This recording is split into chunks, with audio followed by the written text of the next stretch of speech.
To need those heavy coats. Let's get a check on the weather. Meteorologist Sabrina Fine joins us now. And Sabrina, we're just hours away from wintry hmm weather, right?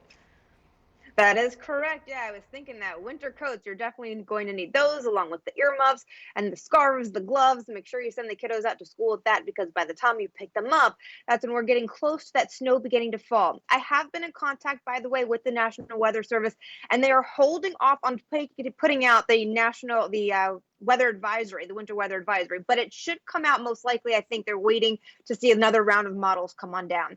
Temperature wise, though, with the storm system, will be close to seasonal, typically right around 41 degrees, and we'll be into the lower 40s tomorrow as well. Currently at 35 degrees in the Inner Harbor, Parkton, you're sitting pretty at 30 degrees with the overcast skies in place.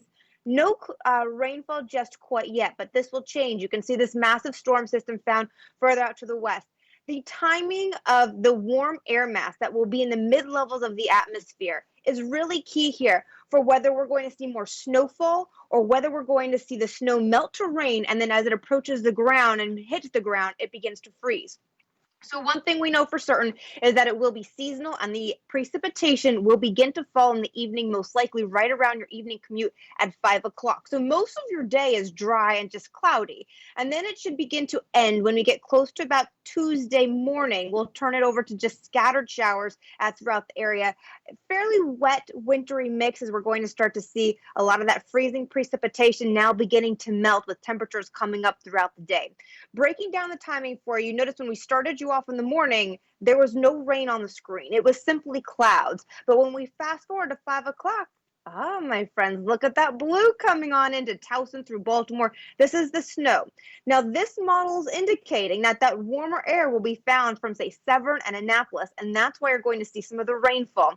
The purple shading in ice starts to form once we get close to about the 9 p.m. time frame. I think more of us will start to see that shift than what's indicated here. And when we end up seeing some of that sleet coming on down, then it hits the surface, and that's when we could see it beginning to freeze, which is really unfortunate because you can't take a snowplow and plow freezing ice. So this is also going to be problematic, especially into the morning hours on Tuesday at 6 a.m. Well, even though it's mostly dry, we are going to be dealing with black ice, especially on some of those bridges and overpasses. Fog is going to be a concern as well. Visibility will be dropping.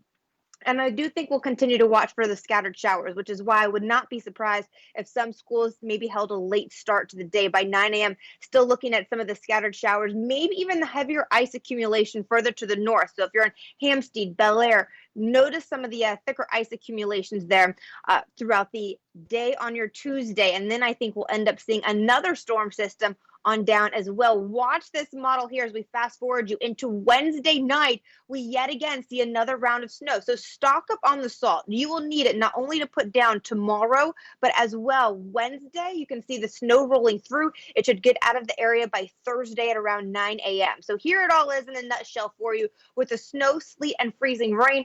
Ice totals anywhere from a few hundredths of an inch to a tenth of an inch. Snowfall totals most likely will be less than an inch. The only exception to that will be right to the north near the Pennsylvania border, possibly getting an inch there. Visibility going to about 1 to 3 miles. 7-day forecast for you, 40 degrees tomorrow, Tuesday 42. So that will try to melt any of this wintry precip. And then you'll end up seeing the 30s on Thursday with that next system on down. Mallory?